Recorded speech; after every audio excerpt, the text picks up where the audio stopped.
갈릴리 호수의 다른 말입니다. 갈릴리 호수, 디베레아 호수 다 같은 지역을 말하는 이명동소입니다. 왜 예수님이 디베레아 호수 또는 갈릴리 지역으로 가셔야 되는가 하는 것은 오전 예배 시간에 우리가 자세히 살폈습니다. 여기에서 다른 말로 말하면은 예수님은 여기서 약속을 만들었습니다. 그리고 제자들을 비롯하여 예수 주변의 사람들은 예수에 대한 궁금증을 여기에서 가졌습니다. 세 번째는 여기가 가장 적절한 장소입니다. 부활하신 예수님이 나타나실 때에 예수님을 알아보고 예수가 부활하셨다고 하는 것을 확인하기에 가장 적절한 장소입니다. 사람들은 여기에서 예수님을 깊이 경험했고 깊은 궁금증을 가지고 있고 증명이 되면 믿을 수 있다고 여기는 그 결정적인 질문과 함께 믿음과 의혹의 그 중턱에 서 있는 곳이 갈릴리입니다. 그렇기 때문에 예수님께서 갈릴리로 가라, 거기서 내가 너희를 보리라. 아주 중요한 예수님의 구원 여정의 그러한 요소입니다. 그 다음에 2절에서부터 2절, 3절 같이 읽어볼까요? 시몬 베드로와 디두모라 하는 도마와 갈릴리 가나 사람 나다나엘과 세베대의 아들들과 또 다른 제자 둘이 함께 있더니 시몬 베드로가 나는 물고기 잡으러 가노라 하니 그들이 우리도 함께 가겠다 하고 나가서 배에 올랐으니 그날 밤에 아무것도 잡지 못하였더라. 이 두 구절에서 묘사되어지는 그 환경, 상황을 여러분이 충분히 상상할 수 있겠죠. 이걸 보니까 어디가 생각이 납니까? 당연히 요한복음 1장이 생각이 날 겁니다. 1장입니까? 2장입니까? 예수님께서 제자들을 부르는 그것으로 사역이 시작이 되어지죠. 그때에 그 베드로, 안드레, 야고보, 요한과 같은 이 거물질을 하며 먹고 살던 이 갈릴리 사람들은 예수가 누군지 전혀 몰랐습니다. 그런데 예수님이 그들을 불렀습니다.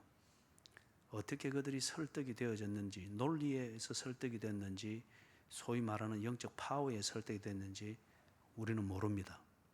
그러나 중요한 것은 예수께서 부르셨고 그들은 예수의 부름에 응했고 그때부터 사람들로부터 예수의 제자라 일컬음을 들을 정도로 예수님과 밀착하여 살았습니다. 그런데 지금 갈릴리에 나타나신 예수님께서 딱 보니까 이 제자들이 원래 처음의 상태로 돌아가 있습니다. 왜 그럴까요? 이 사람들이 예루살렘에서 예수님이 죽는 것을 보았습니다. 그리고 예수님이 부활했다고 하는 사건의 소식을 들었습니다. 그리고 요한복음 20장의 근거에서 볼 때는 부활하신 예수님을 보았습니다. 잠깐이라도 보았습니다. 그렇지만은 그 모든 것은 이들에게 있어서 사건이었습니다. 그 사건에 대한 의미를 새기기에는 아직 그들의 여유가 없었고 예수님을 그만큼 경험을 하지 못했습니다. 그냥 사건은, 의미가 없는 사건은 우리에게 놀라움을 주든지 아니면은 우리에게 실망을 주든지 사건은 우리에게 심리적인 상태에 대해서 영향을 미칠 뿐입니다. 그게 우리의 지성이라고 하는 관을 통해서 들어와서 의미를 새기면서 감정적 그런 상태를 만들어서 우리의 인격이라고 하는 것을 만들기에는 프로세스가 있어야 됩니다. 그런데 이 사람들이 지금 요한복음 20장까지 부활하신 예수님을 만났습니다. 그리고 예수님의 말하는 것도 들었습니다. 그러나 여전히 그것은 그들에게 있어서 사건이었습니다. 그래서 사건이 주는 흥분은 대단했습니다. 그러나 부활한 예수, 그 예수가 인격적 교제를 가지고 그리고 내 삶 가운데 계시면서 나와 동행하시는 인격체이며 그렇기 때문에 나는 여전히 예수님을 통해서 하나님과 관계를 맺고 있다고 하는 이 인격적인 삶, 어떤 의미에서는 실존적인 어떤 이런 분명한 확신과 그 위에 있는 실존적인 삶, 오늘 대표 기도하신 분이 자주 표현한 표현 중에 우리 삶의 영역에서 하나님을 나타내고, 이게 인격적인 신앙생활이고, 이게 다 되려면은 내 삶의 영역 안에 하나님이 계시다는 것과 그 하나님이 나와 인격적 교제를 나누고 있다고 하는 이 분명한 확신과 믿음이 있을 때 그게 가능하잖아요. 그런데 지금 이 사람들이 사건으로서의 예수를 경험하고 사건이 주는 흥분 내지는 실망감 또는 막연한 기대 이것은 경험을 했으나, 그러나 인격적인 교제를 나눌 수 있는 예수님과의 관계에 대해서는 이 사람들 아직 정리가 안 됐습니다. 왜냐? 부활하신 예수라는 이 실체에 대해서 아직 이 사람들이 검증이 안 됐습니다. 사건일 뿐입니다. 그래서 원래의 상태로 돌아가 있습니다.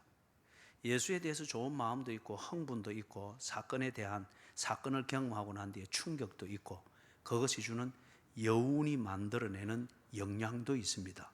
그렇기 때문에 그게 내 현재의 삶에 다 크게 영향을 미칠 수 있습니다. 그 여운이라고 하는 게 크게 영향을 미칠 수가 있습니다.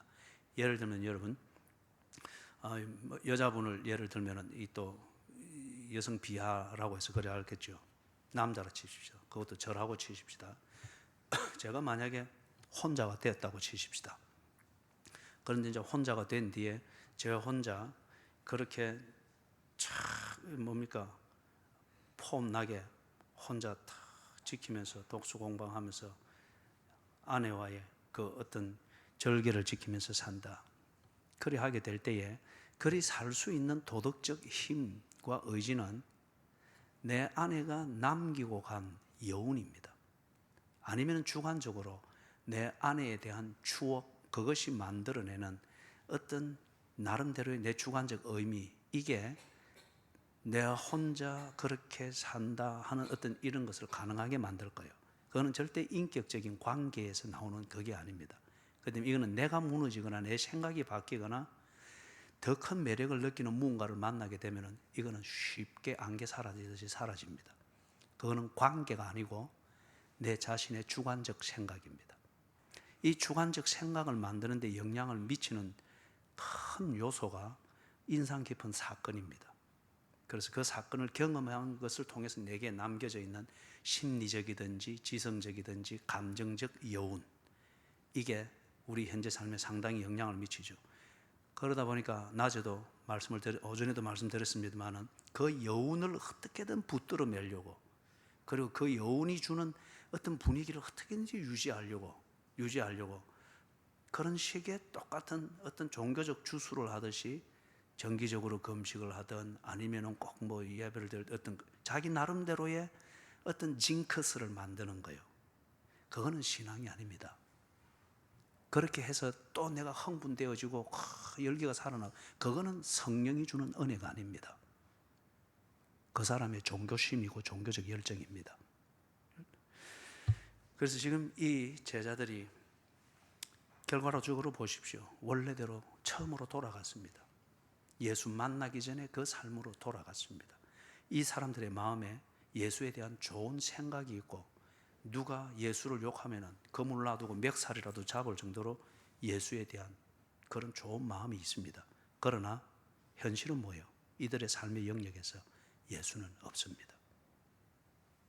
예? 나는 고기 잡으러 가노라. 그들의 삶의 영역에 예수가 있고 그 예수와 인격적 관계를 맺고 교제를 하고 있다고 하는 이걸 분명히 알고 있고 분명히 믿는 것 같으면은 이렇게 결정하고 이렇게 진로를 휘딱휘딱 바꾸고 안 하죠. 그죠? 처음으로 돌아갔습니다. 그런데 바로 이 자리에 예수님이 나타났습니다. 예수님이 나타났을 때 이 자리에 예수님이 나타나서 그들이 만약에 그 자리에 계신 예수를 보는 것 같으면 이 제자들은 반드시 예수를 알아볼 겁니다. 그 다음에 바로 그 예수가 3년 전에 여기서 우리를 예수의 제자로 불렀던 그가 죽는 것을 분명히 보았는데, 그리고 그의 신기루나 환상과 같은 일루전과 같은 부활한 예수라는 그 부활의 그런 것을 경험을 했는데 바로 그 예수가 실체로서 딱 거기 계시다. 그러면은 이 사람들은 어떤 결론을 내리겠어요? 첫째, 그들이 예수를 못 알아볼 리가 없습니다. 둘째, 그 예수가 지금 여기 있다면 그 예수는 부활했다고 하는 것을 인정할 수밖에 없을 겁니다. 4절입니다. 같이 읽어봅니다. 시작. 날이 새어갈 때에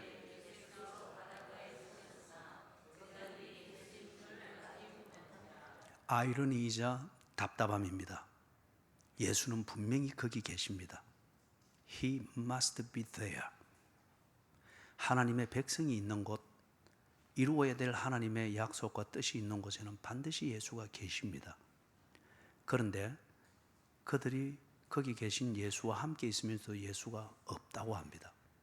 예수가 없기 때문에가 아니고 예수를 못 알아보기 때문입니다. 못 알아보기 때문입니다. 그런데 저는 성지 순례를 가면은 요한복음 21장을 반드시 내 혼자라도 재현을 해보고 싶습니다. 반드시 혼자라도 재현을 해보고 싶고 4절에 나오는 이 자리에 어부가 되어서 서 있고 싶습니다. 이 자리는 지금 갈릴리 호수 해변, 발을 디디고 설 수 있는 이곳에서 한 80m 정도 물 안으로 들어간 거리입니다. 멀리서 보이기 때문에 예수를 못 알아볼 수도 있겠죠. 그죠? 내가 그 지점에서 밖에 있는 누군가를 한번 보면서 정말 육안으로 못 알아보는지 3년 동안 같이 다니고 먹고 자고 그렇게 하고 꾸지람 듣기도 하고 했던 그 예수인데 80m의 거리가 떨어져 있다고 해서 못 알아볼 정도일까? 실험을 해보고 싶은 거예요. 문제는 제자들이 예수인신 줄 알지를 못하는지라. 예수님은 거기 계십니다.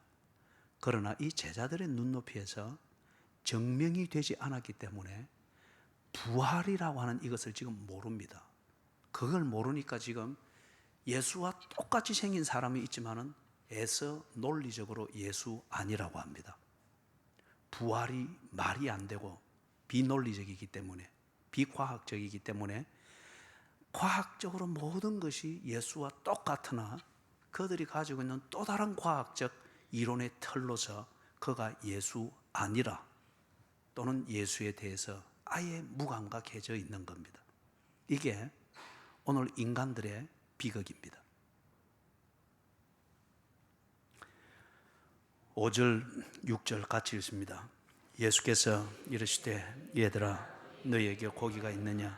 대답하되 없나이다. 이르시되 그물을 배 오른편에 던지라. 그러면 잡으리라 하시니 이에 던졌더니 물고기가 많아 그물을 들 수 없었더라. 이 제자들이 이 경험을 잊을 수가 없습니다. 처음 3년 전에 예수님에 대해서 임프레션, 예수님에 대한 인상이 확 새겨졌던 첫 번째 사건이었습니다. 그 사람들이 처음에는 막연한 대안으로서 예수를 따라갔을 겁니다. 그런데 얼마 뒤에 이것을 경험을 하면서 그들은 정말 기대를 가지고 온 삶을 예수께 투자했습니다. 온 삶을. 그렇기 때문에 이 사건을 이들이 잊을 리가 없습니다. 그런데 지금 이 자리에서 예수께서 이 사건을 재현하셨습니다. 이 사건을 재현하셨습니다. 그러니까 아니나 다를까 이 사건을 잊을 수 없는 그 이유 중에 하나가 예를 들면 누가복음 5장 8절에 3년 전이었습니다. 예수님이 이 말씀을 하시고 난 뒤에 그들이 물고기를 잡았는데 만선이 됐잖아요. 그때에 이 베드로가 바로 예수 앞에 무릎을 꿇었습니다. 그리고 주여 나를 떠나소서 나는 죄인이로소이다. 예수가 하나님이라 고백하는 것은 아니었습니다. 그러나 예수를 달리 보았습니다. 그래서 그 발 앞에 꿇어 엎드려서 주여 나를 떠나소서 나는 죄인이로소이다. 베드로가 어떤 면에서는 최초로 그런 종교적 고백을 해보았습니다. 이 단무지 같은, 단무지가 뭘 줄임말인지 알죠? 예? 단순하고 무식하고 진짜는 성질이 지랄 같다는 거예요. 그래요? 여러분, 열정과 이 지랄 같은 성질은 구별해야 됩니다. 이 베드로가, 단무지 같은 베드로가 정말 예수님 앞에 무릎 그렇게 진지하게 나름대로 영혼에서 우러나는, 예수가 하나님이라 고백하는 것은 아니에요.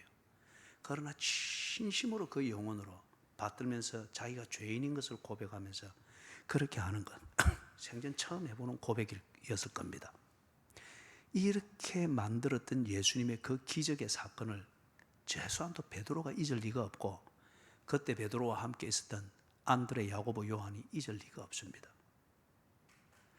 바로 그 사건을 지금 예수님이 이들 앞에서 바로 행하고 계시는 거예요.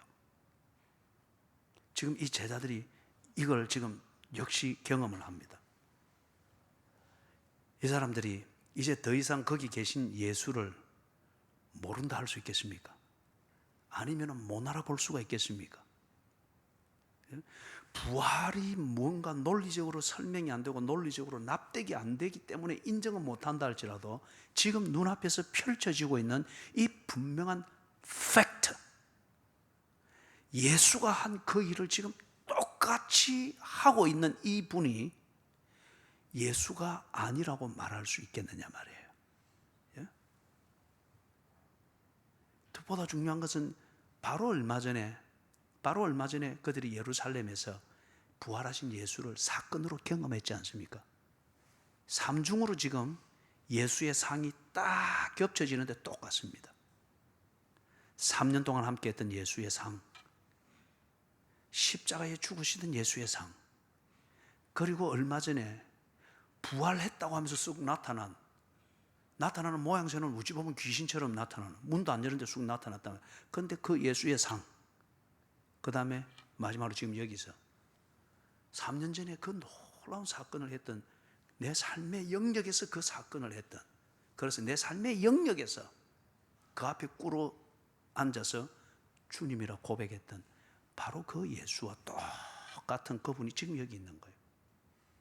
그렇기 때문에 부활은 내가 못 믿는다, 논리적으로 그게 말이 안 된다, 그렇기 때문에 부활한 예수 내가 못한다 하지만은, 그러나 이게 엄연한 사실, 사중으로 이렇게 겹쳐지되 딱 하나의 예수로 나오는 이것을 부정을 지금 못하고 할 수가 없잖아요. 이것마저 부정한다고 하면은 이 사람은 반대를 위한 반대를 하는 사람입니다. 그렇기 때문에 그의 양심은 화이 맞은 양심이고 지옥에 합당한 자입니다. 자,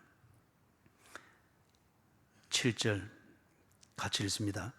예수께서 사랑하시는 그 제자가 베드로에게 이르되, 시몬 베드로가 벗고 있다가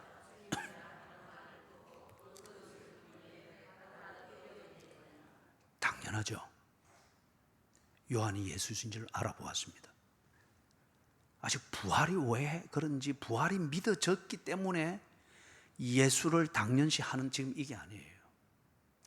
증명하고 있는 예수님의 이 증명하는 과정을 그들이 지금 보고 그것을 인정을 하는 겁니다. 그 다음에 베드로가 예수를 알아보더라.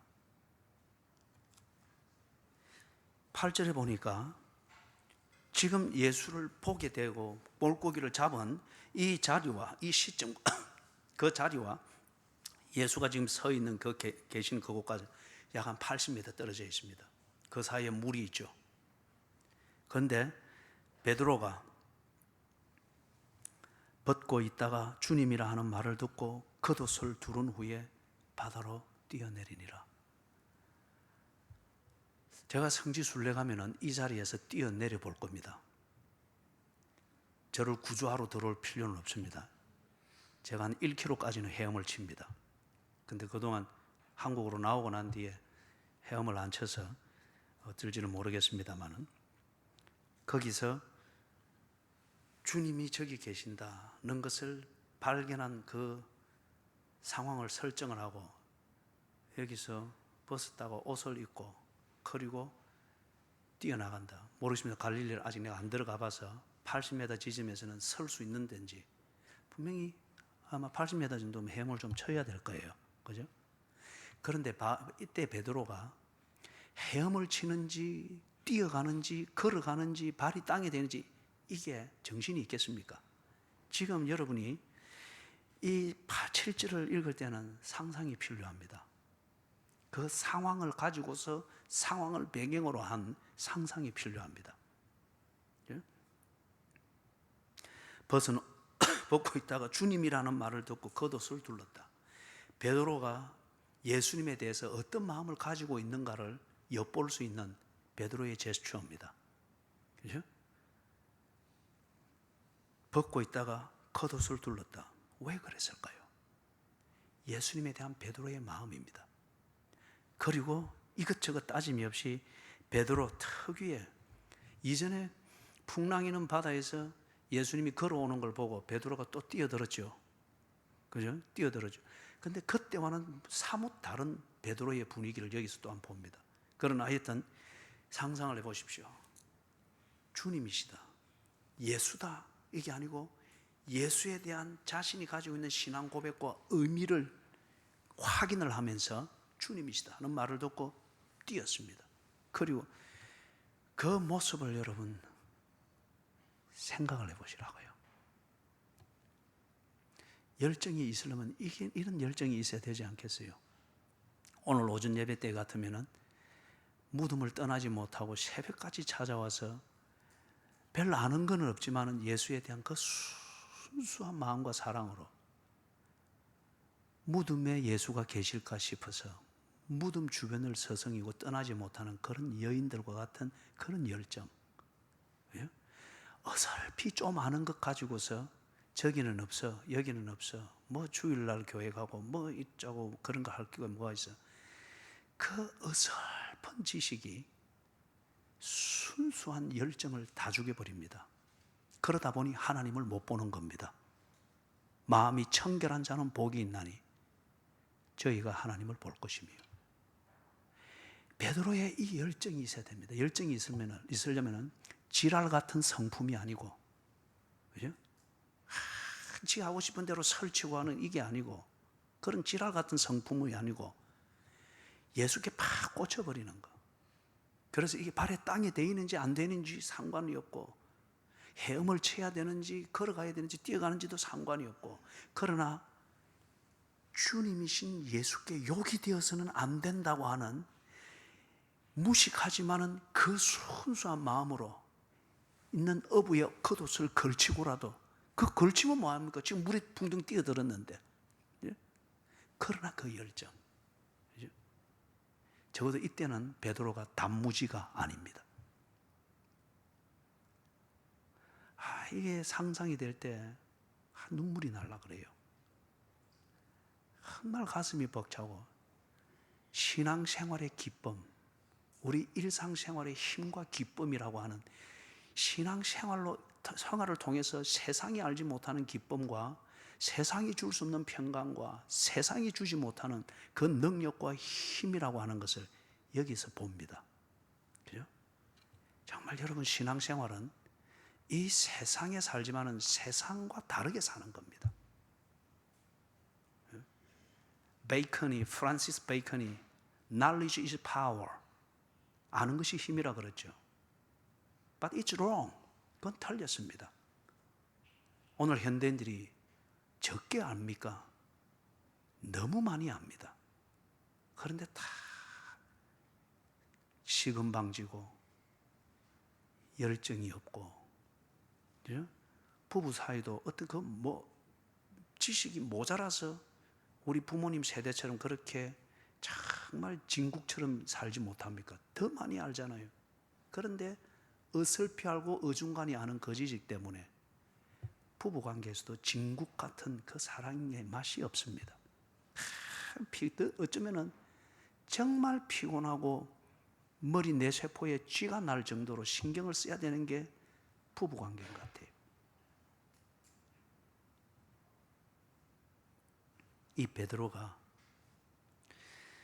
세상이 줄 수 없는 힘, 아는 것이 힘이라고 하고, 그리고 금이 있어야, 힘이 있고 금을 가진 자 앞에는 언제나 사람들이 무릎을 꿇는다고 하는 그것도 틀린 말이었습니다.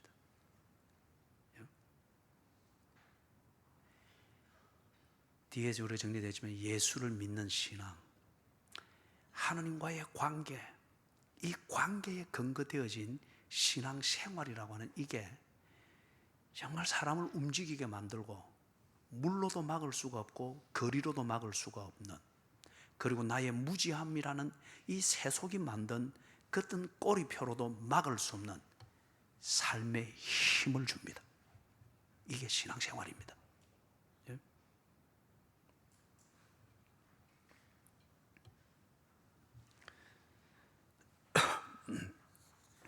8절 조금 전에 봤죠.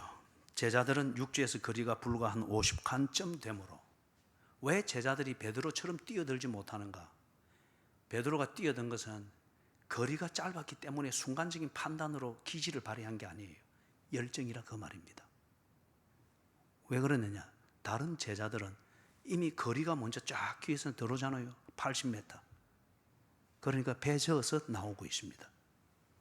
베드로의 7절 같은 베드로의 이 죽주를 향한 그 움직임이 어떤 여건이 되었기 때문에가 아니고 죽기에 꽂혀버린 그의 순수한 열정이었습니다. 단무지의 열정이 아니고 주를 알며 주를 admiration, 주님을 높이기를 원하는 거기에서 나오는 열정입니다. 열정은 80m 거리의 바다도 삼켜버립니다. 적어도 이런 게 있어야 개척교회라고 하는 것을 할 수 있지 않겠어요?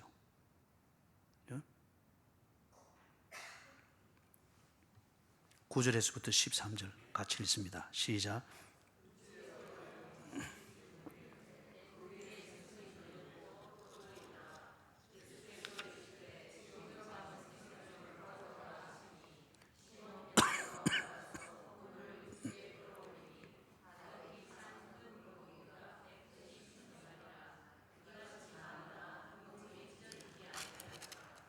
예수께서 이르시되 와서 조반을 먹으라 하시니 제자들이 주님이신 줄 아는 고로 당신이 누구냐 감히 묻는 자가 없더라. 예수께서 가셔서 떡을 가져다가 그들에게 주시고 생선도 그와 같이 하시니라. 여러분, 이걸 읽을 때에 예수님이 하신 기적 중에 뭐가 생각이 납니까? 오병이어라고 말하는 물고기 2마리와 보리떡 5개로 남자의 수만 헤아려도 5,000명이 되는 그 수많은 군중들을 먹이셨죠. 지금 그것의 재현입니다. 이걸 보면서 제자들이 예수를 몰라볼 리가 없습니다. 이 자기들에게 먹을 것을 주시고 그리고 그들과 함께 식탁을 하시면서 허기진 배를 채워주시는 그 예수님. 3년 전에는 너희들에게 먹을 것이 있느냐 묻던 예수님이 지금은 너희에게 고기가 있느냐. 3년 전에는 예수님이 떼어주는 걸 가지고 받는 대로 가서 나누어 주라라고 했는데 지금은 여기서 와서 조반을 먹으라. 3년 전에는 이 제자들이 예수님의 이 오병이어 기적을 보면서 놀랐습니다. 얼마나 흥분되겠어요? 예? 그게 뭐 하는 그 3년 전에 그 오병이어 현장에서는 먼지가 팍팍팍 나고 여기서 막 한쪽에서 북 치면서 분위기 업 시키고 뭐 아프리카나 남아메리카 그런 데서 요즘 그 순복음 계통에 소위 말해서 그 기적 집회 이런 거 할 때 막 시끄러워서 벤이 흰 이 목사들이 막 쫙 전자음 깔아놓고 일하면 막 휘 다서 여러분 그거는 조작이에요. 성령은 그리 하지 않습니다. 성령은 군중 심리로 움직이는 게 아닙니다. 오늘 기도에 표현한 대로 정말 그 기도의 표현은 중요한 표현이었어요. 삶의 영역에서, 그죠? 삶의 영역에서 인격적으로, 그래서 개인적으로도 그럴 수 있지만은 군중으로도 그럴 수 있을 때 성령이 주도하시는 것, 그 초점을 절대 흐리지 않습니다. 3년 전에 분명히 예수님이 떡을 떼다가 이래 주고 고기를 떼다 줘서 그들이 나르고 할 때 뭐 한쪽에서 분위기 잡고 막 와 또 한 개 나오면 또 와 니 먹었나 내 먹었나 뭐 이런 저작거리 같은 그런 분위기가 전혀 없어서 그래요. 분명합니다. 분명해요. 그죠? 어쩌면 그 현장에서는 이 사람들이 그게 기적인지 뭐가 일어나고 있는지 들떠서 막 그런 것도 못 느낄 정도였을 거예요. 여러분들이 하나님 앞에 간절히 기도하고 매달릴 때 내 절박감과 고통과 아픔에만 몰입이 되어지고 이것을 만지고 있는 성령님의 임재와 일하심은 못 깨닫잖아요. 그런데 어느 날 보면은 이게 딱 정리가 되어 있습니다. 그래서 후회가 떼어진 것이듯이 언제나 우리의 감사가 떼어진 것이죠. 그죠? 이것을 경험을 하고 난 뒤에 이 제자들이 굉장히 흥분했습니다. 굉장히 신이 났습니다. 그들이 보았던 것은 오병이어의 기적이라고 하는 이 현상을 보았습니다. 이 기적을 일으키고 있는 예수가 누구이시며 그분이 왜 이 일을 하시는가, 그리고 그 뒤에 예수께서 이 일을 하신 의미와 그리고 이걸 통해서 그들이 깨닫기를 원하는 그 주제에 대해서 이 사람들이 관심을 가질 여유가 없었습니다. 그리고 그에 대해서 관심도 없었고 그들에게 있어서 중요했던 것은 기적이었습니다. 그 사건이었습니다. 그리고 그 사건이 만들어내는 그 결과에 대한 기대였습니다. 그래서 그걸 보면서 아마 이랬을 거예요. 대단하다. 정말 저 예수를 우리가 잘 따라왔다. 저런 예수인데 믿어볼 만하다. 열심히 따라다니면 뭔가 이루어질 것 같다. 아니면 저 예수가 하라고 하는 데만 하면은, 그렇게만 하면은 우리 소원이 이루어질 것 같다. 흥분했습니다. 뭐 좋은 말로 하면 감동을 할 수도 있겠죠. 그것뿐이었어요. 그 일을 하고 있는 예수가 누구이신지, 그 일을 통해서 깨닫기를 원하고 예수님이 전달하기를 원하는 그 메시지를 이 사람들이 생각할 겨를이 없을 정도로 했습니다. 하지만은 3년이 지난 지금 예수님께서 똑같이 기적을 했는데 분위기가 좀 다르죠. 3년 전에는 사건 중심의 기적이었다고 하면은 지금은 교제 중심의 기적입니다. 3년 전에는 이 제자들이 사건을 보면서 흥분했다고 하면은 지금은 예수님이 하는 이 일을 보면서 교제를 감지합니다. 교제를 느낍니다. 교제를 느끼고 감지한다고 하는 것은 이게 인격적이라는 거죠. 예수님의 인격적인 임재와 인격적인 일하심, 이걸 그들이 알 수밖에 없는 그러한 지금 상황입니다. 3년 전에 오병이어를 통하여서 군중을 먹이시던 예수님, 그런데 지금 3년이 지난 지금 바로 그 예수님이 나를 먹여주고 계시는 거예요. 이 차이가 이해가 됩니까? 이 차이가 이해가 됩니까? 예를 들면 여러분이 교회에 와서 나름대로 여러분이 그날은 준비되어 있었기 때문에 하나님이 주시는 은혜를 받고 감동을 했다고 치십시다. 예? 그러나 대개는 그 감동과 그 기분과 분위기로 끝이에요. 바로 그 교회에서 예배를 통해서 내게 감동을 주시고 내 영혼을 깨끗게 해주시는 것처럼, 그래서 감동이 입사하게 만들었던 그 예수님이 저녁에 집에 돌아가서 식탁을 대할 때에 와서 조반을 먹으라 불러주시는 바로 그 주님, 내 식탁에 함께 앉아 계시는 주님. 태초에 빛이 있으라, 태초에 하나님이 천지를 창조하시니라, 그리고 빛이 있으라니 빛이 있었더라. 그 위대하고, 그래서 하이든의 천지 창조의 오라토리오를 들으면서 찬송가 몇 장입니까? 거기 나오는 것처럼 그렇게 감격하고 장엄한데 바로 그 하나님이 오늘 저녁에 내가 받는 식탁에 나물로 와 있고 국물로 와 있고 그 산이 또 다른 봄나물로 와가 있고 형형색색의 채소들이 있는 것, 하나님이 지으신 해가 탄소 동화장공을 탕화해서 색깔들을 만들고 바로 그 창조가 내게 있고 이 창조가 지금 나를 먹여주고 있고 내 양식이 되고 있다고 하는 것을 알고 주 앞에 감격하는 사람, 주 하나님 지으신 모든 세계를 부를 때에 올라가는 음이라고 하여서 흥분하여서 지기분에 빽빽 소리를 높이지만은 바로 그 하나님, 천지를 지으신 그 하나님, 그 하나님이 내 식탁에서 나를 먹이고 계시고 먹이기 위하여 천지 창조를 가지고 와서 나를 먹이고 있다고 하는 것을 똑같이 깨달으면서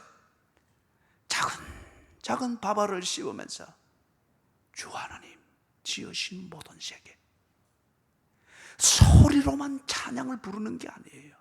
그죠? 이걸 누리고 이 기쁨과 평강을 누리면서 정말 내 밥상에서 창조주 하나님을 그 쌀 알갱이를 씹는 소리로서 하나님을 높이고 찬양하는, 그래서 감격에 겨워서 눈물을 감추기, 자식 앞에 눈물을 감추기 위해서 그냥 국물 그릇 채들고 후룩후룩 마치는 이 예배자로서의 식사하는 교인들이 몇 되겠느냐 말이에요.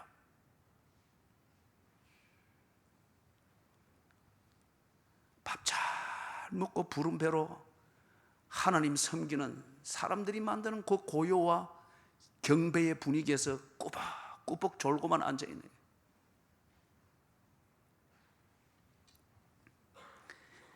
이들이 3년 전에 보았던 놀라운 사건의 주인공 예수, 그 엄청난 군중을 먹여서 그들이 저녁 끼니를 굶게 될 것을 걱정하기까지 했잖아요, 이 제자들이.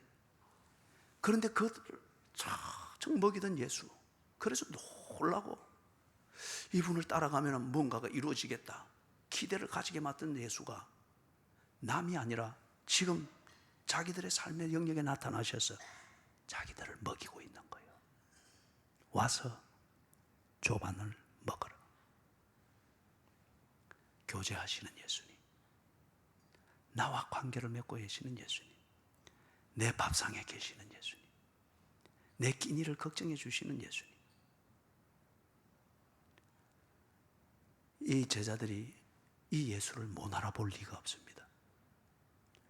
3년을 같이 다녔던 예수고, 죽어서 무덤에 들어가는 것을 보았던 예수고, 환상인가 싶은 놀라운 경험을 통해서 잠시 보았던, 부활했다고 말하는 예수, 그가 지금 바로 와서 나를 먹여주고 계시는 거예요. 바로 그 예수가 맞는 것 같으면 어떻게 해서 예수가 지금 내 식탁에 함께 앉아 계시는가? 설명은 딱 하나입니다. 그가 죽음을 이기고 부활하셨다. 당신이 말씀하신 대로 그게 무언가는 몰랐습니다. 그런데 기억에 남아 있습니다. 너무 황당한 얘기이기 때문에 3일에 부활하리라. 지금 이 사건이 이루어지고 있는 거예요. 어떻게 이게 가능한가? 설명은 딱 하나예요. 아, 그분이 말씀한 게 바로 이거였구나. 3일에 부활하리라는 그 말씀이 이 말이었구나. 그리고 그 예수를 지금 보고 있는 거예요. 그가 먹여주는 것을 먹고 있는 거예요. 이런데 어떻게 부활하신 예수를 부정할 수가 있겠어요? 부활을 논리적으로 설명하지 못하고 실험의 결과를 가지고 데이터를 가지고 증명해내지는 못하나 지금 이 자리와 상황과 먹고 있는 이 현실을 가지고서 부활을 더 이상 부정하지 못하는 거죠. 예수는 부활하셨습니다.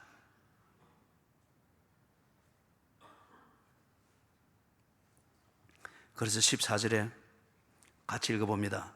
이것은 예수께서 죽은 자 가운데서 살아나신 후에 세 번째로 제자들에게 나타나신 것입니다. 예수님이 얼마나 열심히 지금 일을 하고 계시는지요.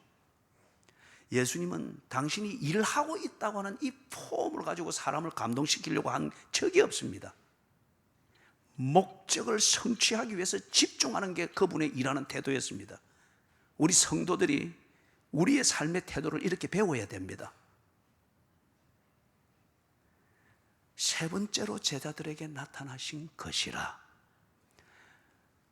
제자들이나 갈릴리 사람들이나 그 현장의 분위기는 예수가 있는 듯 없는 듯 합니다. 그러나 예수님은 집중하고 있습니다. 세 번째 나타나시니라. 뭘 위해서? 당신의 부활을 증명하기 위해서. 이래야 제자들이 제자들 되기 때문에. 그 다음에 15절에서부터 18절 같이 읽습니다. 시작.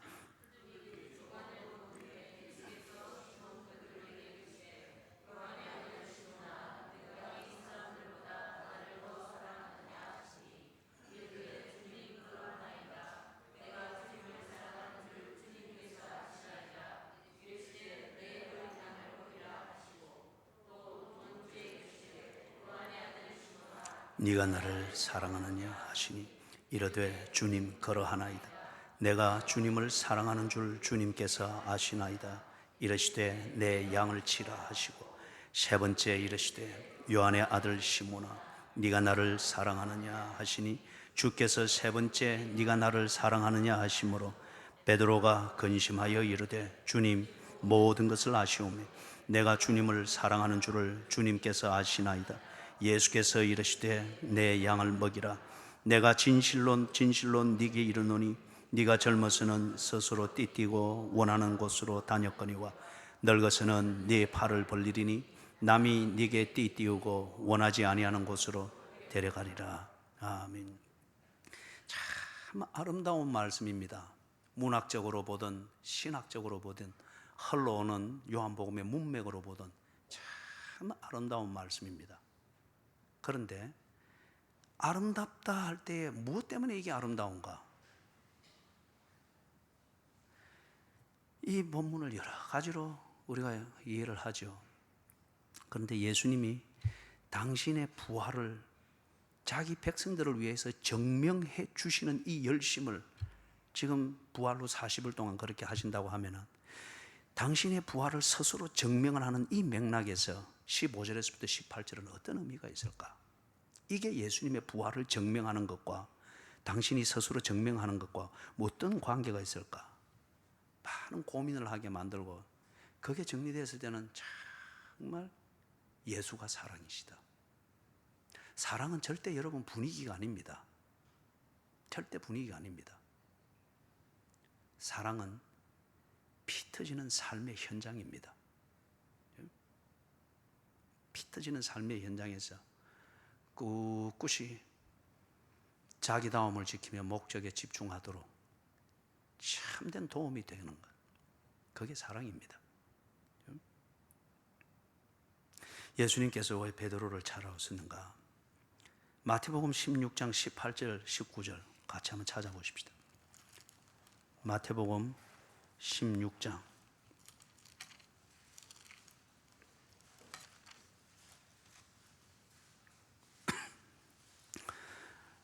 우리가 이해를 돕기 위해서 16절에서부터 읽으십시다. 마태복음 16장 16절에서부터 19절까지 같이 읽습니다. 시몬 베드로가 대답하여 이르되 주는 그리스도시요 살아계신 하나님의 아들이시니이다. 예수께서 대답하여 이르시되 바요나 시몬아 네가 복이 있도다. 이를 네게 알게 한 이는 혈육이 아니요 하늘에 계신 내 아버지시니라. 또 내가 네게 이르노니 너는 베드로라. 내가 이 반석 위에 내 교회를 세우리니 엄부의 권세가 이기지 못하리라. 내가 천국 열쇠를 네게 주리니 네가 땅에서 무엇이든지 매면 하늘에서도 매일 것이요 네가 땅에서 무엇이든지 풀면 하늘에서도 풀리리라 하시고, 예수님께서 당신이 부활하셨음을 제자들로 하여금 보게 하고 믿게 하기 위해서 증명을 지금 해 나가고 있습니다. 갈릴리에서. 그러는 중에 이제 베드로에게 특별히 초점을 맞추어서 베드로와 지금 이 대화를 하고 있습니다. 왜 베드로에게 초점을 맞추어서 베드로에게 이 대화를 하고 그리고 베드로에게 내 양을 치라, 내 양을 먹이라 이 미션을 위임할까요? 마태복음에 나오는 그 약속 때문입니다. 마태복음에 나오는 그 약속, 내가 이 반석 위에 내 교회를 세우리니 그 반석은 페트로스가 아니고 페트라, 여성행입니다. 그렇기 때문에 그 반석 페트라는 베드로를 말하는 게 아닙니다. 인간 베드로를 말하는 것이 아니고 베드로가 16절에서 고백했던 주는 그리스도시요 살아계신 하나님의 아들이니다. 그 믿음을 말합니다. 그리고 베드로에게 또 약속한 게 있죠. 내가 네게 천국 열쇠를 주리니 네가 땅에서 매면 하늘에서도 매이고 땅에서 풀면 하늘에서도 풀리리라. 이건 역시 베드로 개인에게 준 개인적 특권이 아니라 지금 이 위대한 하나님의 복음 사역 구원의 일이 진행이 되어질 때 베드로는 개인적으로 사용되어집니다. 그 다음에 한 모델이 되어집니다. 베드로가 예수님의 인정을 받는 이 신앙 고백을 가지고서 이 신앙 고백대로 증거하고 가르치는 것을 통하여서 하늘이 열리고 이것을 거부하는 자들에게는 하늘이 닫히고 이 일들이 이어갈 것을 말하면서 베드로에게 그 첫 시작을 특권을 주셨습니다. 그렇기 때문에 예수님께서 지금 베드로가 있는 이 갈릴리에 나타나셔가지고 베드로에게 개인적으로 특별히 집중하는 데는 두 가지를 증명해 주는 겁니다. 하나는 개인적으로 베드로에게 한 그 약속, 베드로의 믿음을 칭찬하고 그 믿음으로 인해서 베드로가 그 일을 위해서 쓰여질 것에 대해서 그 약속이 어떻게 성취되어지는가를 보여줘야 됩니다. 두 번째는 하나님의 이 구원의 일들이 이루어지는 이 위대한 사역, 이것이 시작이 되어지고 어떻게 보존이 되어지는가, 이 약속의 성취를 베드로를 통해서 지금 확인을 시켜주는 겁니다. 그래서 지금 베드로에게 나타나가지고 말하는데, 왜 베드로에게 지금 이를 세 번이나 거푸 다짐을 하면서 베드로 개인에게 이렇게 이야기를 하게 되죠? 그거는 우리가 앞에서 잘 보았죠. 단무지 베드로의 절정은 예수님이 신문 받으시고 죽으시기 바로 전날 그때였죠. 신문 받으시고 죽으시는 그날이었습니다. 나는 그를 모른다. 저주하며 맹세하여 가로되 나는 그를 모른다. 한편 마음이 여리고 예수를 좋아했던 베드로는 자신이 한 일을 스스로 감당이 안 돼서 나중에 통곡하며 울었죠. 그거는 평생 가는 뼈를 깎아먹는 후회요 아픔입니다. 이런 베드로에게 지금 예수님이 나타나신 거예요. 그리고 개인적으로 밥 먹고 난 다음에 부른 겁니다. 저는 성지순례를 가면은 이 아침 산책을 꼭 해볼 겁니다. 이 아침 산책을. 그죠? 그날 아침 산책은 분명히 생선 바베큐를 먹어야 되겠죠. 그리고 커피를 먹자는 이것이 아니고 누군가를 붙들고 같이 좀 걸읍시다. 그리고 이 얘기를 나눠보고 싶어요. 베드로가 예수님의 좀 산책 같이 좀 하자라고 부를 때에 아마 한편 특권의식의 기쁨도 있었겠으나 그것보다는 미안함과 두려움과 어쩌면 질책을 받을 것에 대한 당연히 여기지만은 참 부담이 되는 어떤 이런 게 범벅이었지 않겠어요? 그래 가면서 예수님이 지금 이 대화를 하고 있는 거예요. 아주 단조로운 대화지만은 베드로의 입장에서는 너무 의미심장한 대화이고 이 대화가 잘 되면은 평생토록 지 골수에 사무쳐서 지 뼈를 깎아 먹을 수 있는 후회, 죄책감, 그걸 만드는 그것을 털어버릴 수 있는 중요한 대화이죠. 대화가 화려하고 복잡할 필요는 없습니다. 대화는 목적에 집중을 하여서 목적이 서로 공유되고 전달이 되면 좋은 대화입니다. 그래서 베드로가 배신했잖아요. 저주하며 맹세하면서까지 배신했습니다. 그러나 지금 이 자리에서 예수님은 베드로에게 신뢰와 신임을 주고 있습니다. 또한 베드로는 자신의 부족함을 압니다. 그렇기 때문에 이 대화에서 베드로가 도무지 단무지의 분위기가 전혀 나오지 않습니다. 내가 주를 사랑하는 줄 주께서 아시나이다. 베드로가 자기 자신의 부족함을 압니다. 그리고 드디어 깨달았습니다. 착한 마음과 의리만 가지고 되는 게 아닌 것도 알았습니다. 예수님이 불러주니 감사하고 내 양을 먹이라 하니 참 황공하기 그지없는데, 그래서 신임과 신뢰를 주는 게 참 감사하기는 한데 또 어떻게 감당할까 싶은 거예요. 그래서 예수님은 언제나 아가파오로 물었는데 그의 대답은 언제나 필레오로 대답했습니다. 그 말에 대한 아가파오는 신적인 사랑입니다. 예수가 보여줬던 그 사랑이에요. 그래서 내가 너를 사랑한 것처럼 네가 나를 사랑할 수 있겠느냐는 거죠. 그러나 베드로는 아닙니다. 저는 필레오합니다. 친구가 친구를 위하여 간혹 목숨이라도 버릴 수 있는, 그러나 그 필레오의 중심은 상대방이 아니고 사랑을 하고자 하는 내 자신입니다. 필레오합니다. 자기의 부족함을 알기 때문에 낮추어서 주님의 처분에 맡기는데, 이런 베드로에 대해서 예수님은 여전히 위임해 주시고 인도해 주십니다. 그리고 또 한 가지 더 볼 수 있는 것은, 이 대화를 통해서 베드로는 안 되면은 포기했던 사람입니다. 그리고 살고 조금 답답하면은 그냥 기꺼이 포기하고 등을 돌릴 수 있었던 사람이었습니다. 이걸 화끈하다, 단호해야 된다, 이런 걸로 합리화할 수 있는 그런 잔재주가 있으면 그렇게 했겠죠. 그러나 문제는 언제나 목적에 집중하기보다는 안 되면 포기했던 사람입니다. 그런데 예수님께서 이 베드로를 3년 전에 했던 것과 똑같이 바로 이 자리에서 다시 불러주시고 개인적으로 또 챙기면서 세워주십니다. 천국 열쇠를 네게 주노니 네가 땅에서 매면 하늘에서도 매이고 땅에서 풀면 하늘에서도 풀리리라. 3년 전에 하셨던 그 약속, 가이사랴 빌립보에서 하셨던 약속, 그때 감동은 되지만은 무슨 말인지 도무지 몰랐고 오히려 그걸 듣고 문자적으로 해석해서 오만하고 그만을 떨었는 뿐인데, 그런데 자기는 예수를 기꺼이 포기했단 말이에요. 그런데 지금 예수님이 바로 이 자리에서 다시 불러주시고 다시 세워주십니다. 베드로는 배신했습니다. 그러나 예수님은 지금 신뢰와 신임을 확인시켜주고 있습니다. 베드로는 자신의 부족함 때문에 이제 선뜻 나서지를 못하고 주의 처분에만 맡기고 있습니다. 그런데 예수께서는 여전히 위임해 주시고 인도해 주십니다. 베드로는 예수를 포기했던 사람입니다.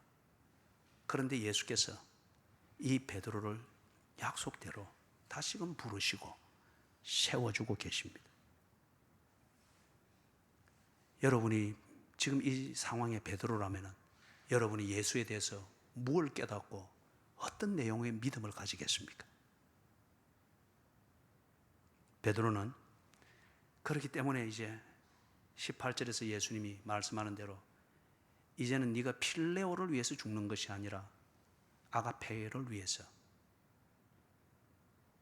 죽을 수 있게 됐다. 18절에서 그렇게 이야기를 하죠. 그래서 베드로가 이제는 믿게 되었습니다. 예수가 부활하신 것을 분명히 믿습니다. 증명되어진 진리로 믿습니다. 지금 이 예수님이 와서 자기를 이렇게 신임해 주고 인도해 주시고 다시금 불러서 세워 주시는데, 어떻게 해서 예수가 부활하지 아니었고 환상이 나타났다 이리 말할 수가 있겠어요? 지가 3년 동안 겪으면서 다 예수 앞에 지 스스로 했던 일인데 이걸 예수님이 다 회복을 시키잖아요. 부활이 뭔지, 어떤 물리학적 이론에 의해서 그게 가능한지 설명을 못하나 예수가 부활하셨다는 이 선언과 단정은 더 이상 거부할 수가 없는 거예요.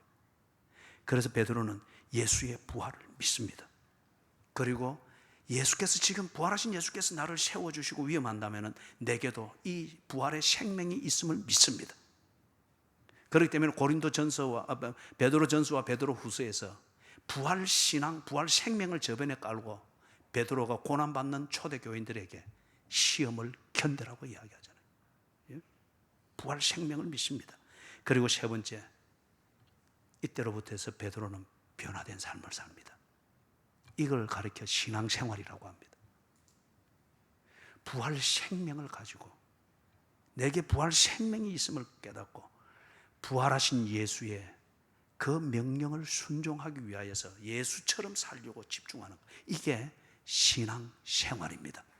사건을 보며 쫓아다니던 종교꾼 아니면 단무지 같은 종교꾼이 드디어 부활하신 예수께서 베드로의 삶의 영역 안에서 당신의 부활을 증명을 해주니 베드로의 눈과 지성과 감정과 의지로 점철이 되어 있는 성품마저 바뀌어버렸습니다. 단무지가 이제 아가페를 실천할 수 있는, 적어도 그것을 위해서 최선을 다하여 몸부림칠 수 있는 사람으로 바뀌었습니다. 그 변화되어진 베드로를 증명하는 게 베드로전서, 베드로후서. 베드로가 그걸 썼잖아요. 20절에서부터 23절 같이 읽습니다. 시작. 베드로가 돌이켜 예수께서 사랑하시는 그 제자가 따르는 것을 보니 그는 만찬석에서 예수의 품에 의지하여 주님을 파는 자가 누구니까 묻던 자더라. 이에 베드로가 그를 보고 예수께 여짜오되 주님, 이 사람은 어떻게 되겠사옵나이까? 예수께서 이르시되 내가 올 때까지 그를 머물게 하고자 할지라도 네게 무슨 상관이냐? 너는 나를 따르라 하시더라. 이 말씀이 형제들에게 나가서 그 제자는 죽지 아니하겠다 하였으나 예수의 말씀은 그가 죽지 않겠다 하신 것이 아니라 내가 올 때까지 그를 머물게 하고자 할지라도 네게 무슨 상관이냐?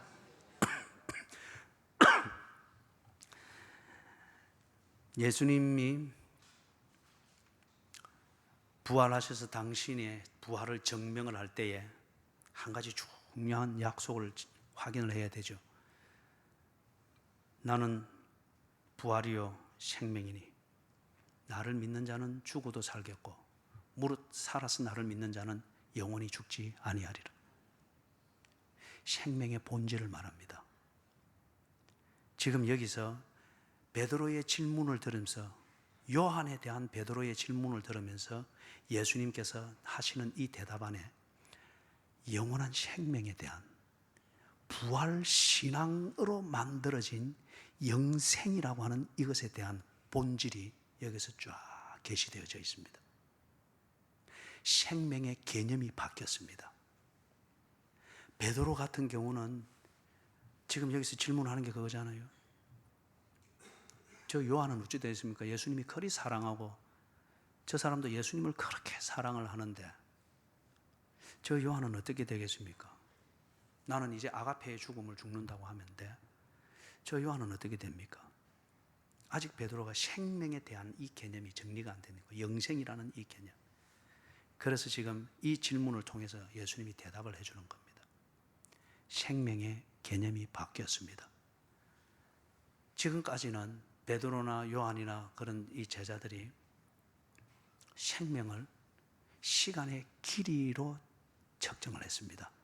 다른 말로 말하면 내가 하고 싶은 것을 추구할 수 있는 노력이 보장되어지는 시간, 이걸 생명으로 여겼기 때문에 사는 동안에 어찌든지 내 하고 싶은 것을 추구하는 수 있는 노력에 적합한 건강을 얻으려고 했고, 그런 시간을 확보하려고 했고, 그런 인간관계를 만들려고 했고, 그런 내 감각을 존중하면서 내 감각으로 만족을 누리는 그런 것을 찾아서 비루하게 돌아다니는 이 인생을 살게 된 원인이 거기 있다는 거예요. 생명의 개념이 그렇게 되니까. 생명의 개념이 다시금 정리를 합니다. 내가 하고 싶은 것을 추구하는 노력이 보장되어지는 시간의 길이, 이걸 생명으로 여겼던 거예요. 그런 생명의 개념을 가져놓으니 그런 생명을 사는 인생들이 시편에 말한 것처럼 비루했습니다. 비루했습니다. 예수님의 지금 베드로의 질문에 대한 예수님의 대답을 보니 생명의 개념이 바뀌었습니다. 예수의 부활을 통해서 우리에게 정리해주고 그리스도인들이 가지고 사는 생명의 본질이 무엇인가, 이것은 더 이상 시간의 길이의 문제가 아니라고 합니다. 육체의 생명을 사는 이 개념은 목적을 이루기 위하여서 집중되어지는 그 모든 시간과 노력이 생명이라고 합니다. 그렇기 때문에 이 개념을 통해서 볼 때는 더 이상 육체는 언제 죽을 것인가 말 것인가, 이 초미의 관심사를 만들어내는 어떤 그런 사이콜로지컬 포인트, 이런 첨예한 심리학적 어떤 이슈나 문제가 아니라 우리의 육체라고 하는 것, 여기에 생명이 있다고 여기는 우리의 육체라고 하는 것은 자원일 뿐입니다. 자원일 뿐입니다. 내 손목에 차고 있는 내 인생을 제한하고 있다고 여기는 시간이라고 하는 것, 이 자체가 생명이 아니라 이건 역시 목적을 위해서 내가 집중할 수 있는 제한된 기회일 뿐입니다. 그렇기 때문에 목적에 집중되어진 그 삶이 더 이상 의미가 없으면 육체도 끝이 나고 시간도 끝이 나는 겁니다. 목적을 성취한다고 하는 것은 기능입니다. 목적을 성취하는 데 필요한 내 육체 안에 있는 생명이 필요했다고 하면 목적이 성취되었을 때는 더 이상 목적을 성취하는 데 필요한 기능이 상관없는 내 생명은 여전히 존재하는 겁니다. 그게 영생입니다. 그렇기 때문에 지금 예수님의 대답에 이게 있습니다. 내 품 안에서 나를 사랑하고 나에 대한 사랑을 그렇게 갈망하는 이 요한은 베드로 네가 보듯이 요한도 병들고 또는 돈 없고 힘 없고 뭐 우울증 걸리고 아니면은 죽게 되어지면은 그 사랑도 다 허망하고 아픈 추억으로 남는 거잖아요. 네 질문이 그런 것 같은데 신앙생활은 그런 게 아니란다. 신앙생활은 그런 게 아니란다. 내 품속에 있는 이 요한이 언젠가는 죽게 될 것이다. 그러나 이 요한이 지금 이 육체 속에서 살아있는 동안에는 나와 더불어 나누는 이 교제, 이것이 현실이고 실제적이고 이게 인간의 삶의 의미를 만드는 근본이라고 하는 것을 보여주는 계시의 통로로 사용되어지느니라. 그게 목적이라는 거예요. 그걸 다 했으면 요한이라고 하는 이 몸이 더 이상 존재할 필요가 없다는 거예요. 그렇기 때문에 영생의 개념이 여기서 딱 정리가 되었었습니다. 지금 예수의 품 안에 있는 이 요한이 육체가 끝나면 이 사랑도 끝나잖아요. 그게 아니라 이 목적을 이루기 위하여서 사랑이 무엇인가를 보여주고 사랑이 예수와의 교제인 것을 그 관계의 근간 것임을 보여주는 이 목적으로 해서 육체가 존재하는데, 그런데 지금 요한의 이 육체는 영생을 살고 있는 한 도구이니라. 다른 말로 말하면 예수의 품속에서 예수와 교제를 하고 있는 이 요한은 지금 현실이라는 이 세계 안에서 영생을 살고 있다는 거예요. 그래서 현실 가운데 머물러야 될 이 목적이 끝나고 난 뒤에는 더 이상 영생이라고 하는 것이 이런 물리학적으로 화학적으로 생물학적으로 검증되어 줄 수 있는 이런 육체의 장막에 거할 필요가 없다는 거예요. 지금 여러분이 예수를 믿는 사람이 분명하다고 하면은, 그리고 예수 그리스도의 부활을 믿어 그 부활의 첫 열매 되신 예수의 접붙임 바 되어진 그리스도인이 분명하다고 하면은 여러분은 육체 가운데서 현재 영생을 살고 있는 겁니다. 그리고 이 육체 가운데 머물러야 될 여러분의 시간이 목적이 다 했을 때에는 육체는 돌아갑니다. 사라집니다. 그러나 그 영생은 영생으로 존재하는 겁니다. 그렇기 때문에 지금 여기서 예수님께서 하시는 말씀 23절에 22절에 예수께서 이르시되 내가 올 때까지 그를 머물게 하고자 할지라도 네게 무슨 상관이냐? 너는 나를 따르라 하시니라. 내가 올 때까지 그를 머물게 할지라도 네게 무슨 상관이냐? 다시 말해서 이 육체의 생명이 70을 살 것이냐 80을 살 것이냐, 이거는 큰 문제가 아니라는 거예요. 이거는 목적을 위해서 있는 것이라는 거예요. 예수께서 올 때에 머물게 되는 것, 우리의 영생입니다. 영생하는 이 존재, 이게 눈에 보이는 육체 가운데 있느냐, 눈에 보이지 않는 그런 영으로 존재하느냐, 이건 네게 무슨 상관이냐? 너는 네 목적에 집중하여라. 그래서 23절에 아니나 다를까 이것을 오해를 하죠. 오해를 하는 것은 당연합니다. 사람들이 형이 하학적인 논리와 이해로는 이 영생을 이해를 못합니다. 철학적 용어를 빌려 말하면 이것은 형이 상학의 문제입니다. 철학은 언제나 형이 하학에서 하늘에 있는 것이 무엇인가를 추론해 들어가는 것이기 때문에 절대 알 수가 없는 거예요.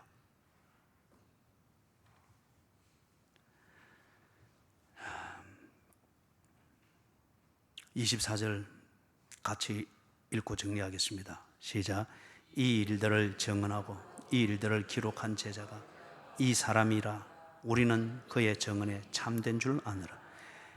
이 사람이 누구죠? 요한입니다.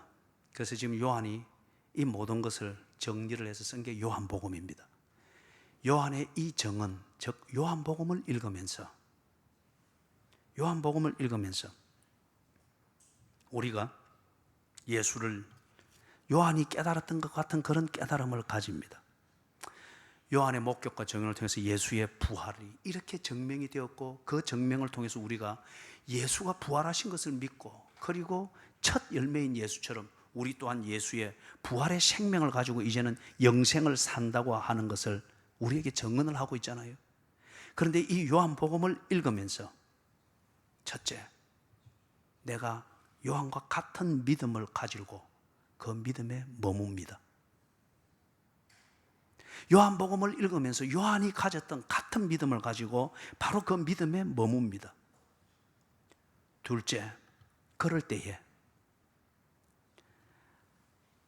예수가 요한을 불렀듯이 하나님이 나를 부르시는 것을 경험합니다.